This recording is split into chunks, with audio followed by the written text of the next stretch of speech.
भक्तजनों, कैसे हैं आप सब। आप सभी पर माता रानी की कृपा बनी रहे। चलिए आज सुनते हैं श्री कृष्ण और उनकी पत्नी बिरजा की कहानी, श्री राधा और श्रीदामा के श्राप की कहानी। गर्ग संहिता के वृंदावन खंड के 26वें अध्याय में श्री कृष्ण की पत्नी बिरजा के बारे में बताया गया है। तो चलिए जानते हैं क्या है कहानी, क्यों बिरजा नदी के रूप में परिणत हो गई। श्री हरि की 3 पत्नी हुई, श्री राधा, विजया अर्थात बिरजा और भूदेवी। ये सभी गोलोक में रहती थीं और ये कहानी भी गोलोक की ही है। इन तीनों ने महात्मा श्री कृष्ण को श्री राधा ही अधिक प्रिय थी। एक दिन भगवान श्री कृष्ण एकांत में कुंज में कोटि चंद्रमाओं की सी कांति वाली तथा श्री राधिका सदृश सुंदरी बिरजा के साथ विहार कर रहे थे। सखी के मुँह से यह सुनकर कि श्री कृष्ण मेरी सौत के साथ हैं, श्री राधा मन ही मन अत्यंत खिन्न हो उठी। सपत्नी के शौक से उनको बहुत ही दुख हुआ। तब भगवत प्रिया श्री राधा 100 योजन विस्तृत और 100 योजन ऊंचे करोड़ों अश्विनी सजुते सूर्यतुल कांतिमान रथ पर सवार होकर 10 अरब वेत्रधारियों और सखियों के साथ तत्काल श्रीहरि को देखने के लिए निकल गईं। द्वार पर श्रीहरि के द्वारा नियुक्त महाबली श्रीदामा पहरा दे रहे थे। उसे देखकर श्री राधा ने उनको बहुत फटकारा और सखी जनों द्वारा बेत से पिटवाकर सहसा कुंज द्वार के भीतर जाने को उद्यत हुईं। सखियों का कोलाहल सुनकर श्रीहरि वहां से अंतर्ध्यान हो गए। श्री राधा के भय से बिरजा भी सहसा नदी के रूप में परिणत हो गई और कोटि योजन विस्तृत गोलोक में उसके चारों ओर प्रवाहित होने लगी। बिरजा नदी सहसा गोलोक को अपने घेरे में लेकर बहने लगी। रत्नमय पुष्पों से विचित्र अंगों वाली वह नदी बड़ी ही शोभा पा रही थी। श्रीहरि चले गए और बिरजा नदी रूप में परिणत हो गई। यह देखकर श्री राधिका भी अपने निकुंज को लौट गईं। फिर नदी रूप में परिणत हुई बिरजा को श्री कृष्ण ने शीघ्र ही अपने वर के प्रभाव से मूर्तिवती, मति एवं विमल वस्त्राभूषणों से विभूषित दिव्य नारी बना दिया। इसके बाद वे बिरजा तटवर्ती वन में वृंदावन के निकुंज में बिरजा के साथ स्वयं रास करने लगे। श्री कृष्ण के तेज से बिरजा के गर्भ से 7 पुत्र हुए। वे 7 शिशु अपने बाल कीड़ा से निकुंज की शोभा बढ़ाने लगे। एक दिन उन बालकों में झगड़ा हुआ। उनमें जो बड़े थे उन सब ने मिलकर छोटे को मारा। छोटा भयभीत होकर भागा और माता की गोद में चला गया। सती बिरजा पुत्र को आश्वासन देकर दुलारने लगी। उस समय साक्षात भगवान वहां से अंतर्ध्यान हो गए। तब श्री कृष्ण के विरह से व्याकुल हो रोष से अपने पुत्र को श्राप देते हुए बिरजा ने कहा, हे दुर्बुद्धे, तू श्री कृष्ण से वियोग कराने वाला है, अतः जल हो जा। तेरा जल मनुष्य कभी न पिए। फिर उसने बड़े को शाप देते हुए कहा कि तुम सब के सब झगड़ालू हो, अतः पृथ्वी पर जाओ और वहाँ जल होकर रहो। तुम सबकी पृथक पृथक गति होगी और एक दूसरे से कभी मिल न सकोगे। सदा ही प्रलय काल में तुम्हारा नैमित्तिक मिलन होगा।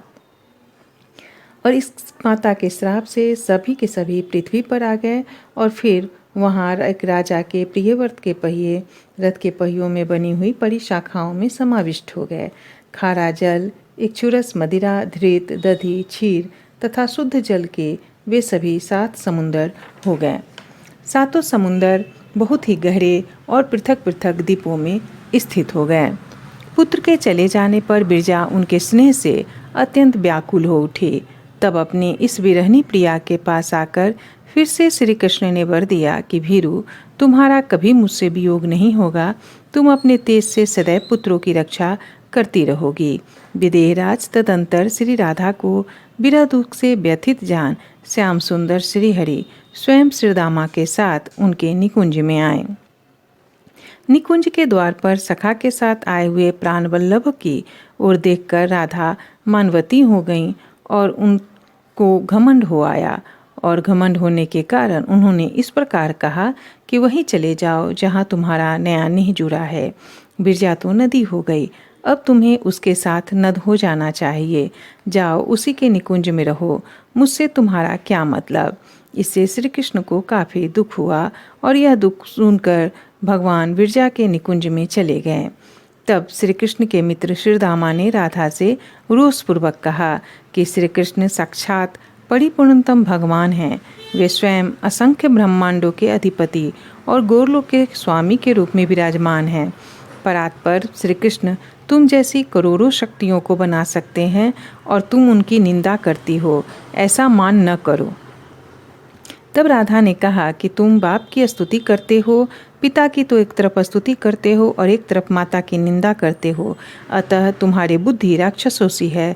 अतः हे दुर्बुद्धे, तुम राक्षस हो जाओ और गोलोक से बाहर चले जाओ। श्री कृष्ण सदा तुम्हारे तब श्रीदामा ने कहा कि श्री कृष्ण सदा तुम्हारे अनुकूल रहते हैं, इसीलिए तुम इतना मान हो गया है। अतः परिपूर्णतम परमात्मा श्री कृष्ण से भूतल पर तुम्हारा 100 वर्षों के लिए वियोग हो जाएगा, इसमें संशय नहीं है। और इस प्रकार परस्पर एक दूसरे को श्राप देने के कारण दोनों ही भयभीत हो गए। तब राधा और श्रीदामा अत्यंत चिंता में डूब गए। तब स्वयं भगवान श्री कृष्ण वहाँ प्रकट हुए और तब उन्होंने कहा कि हे राधे, मैं अपने निगम स्वरूप वचन को तो छोड़ सकता हूँ, किंतु भक्तों की बात अन्यथा करने में सर्वथा असमर्थ हूँ। इसलिए हे कल्याणी राधिके, शोक मत करो और मेरी बात सुनो। वियोग काल में भी प्रतिमास एक बार तुम्हें मेरा दर्शन हुआ करेगा। वाराह कल्प में भूतल का भार उतारने और भक्तजनों के दर्शन देने के लिए मैं तुम्हारे साथ पृथ्वी पर चलूँगा। श्रीदामा, तुम भी मेरी बात सुनो। तुम अपने एक अंश से असुर हो जाओ और वैवस्व मनवंतर के में रासमंडल में आकर जब तुम मेरी अवहेलना करोगे, तब मेरे हाथ से तुम्हारा वध होगा, इसमें संशय नहीं है। तत्पश्चात फिर मेरे वरदान से तुम अपना शरीर पूर्व शरीर प्राप्त कर लोगे। और इस प्रकार साप बस महातपस्वी श्रीदामा ने पूर्व काल में यक्षलोक में सुधन के घर में जन्म लिया और शंखचूर नाम से विख्यात हो यक्षराज कुबेर के सेवक बने। और यही कारण है कि शंखचूर की ज्योति श्रीदामा में लीन हुई थी। जितने भी राक्षसों को श्री कृष्ण ने मारा वे सभी श्री कृष्ण में ही लीन हो गए थे, जबकि श्रीदामा को जब श्री कृष्ण ने मारा तो श्रीदामा की ज्योति श्रीदामा जो श्री कृष्ण के सखा थे उनमें लीन हो गई थी। शंखचूर को मारने के बाद भगवान श्री कृष्ण स्व आत्मा राम है, एकमात्र अद्वितीय परमात्मा हैं।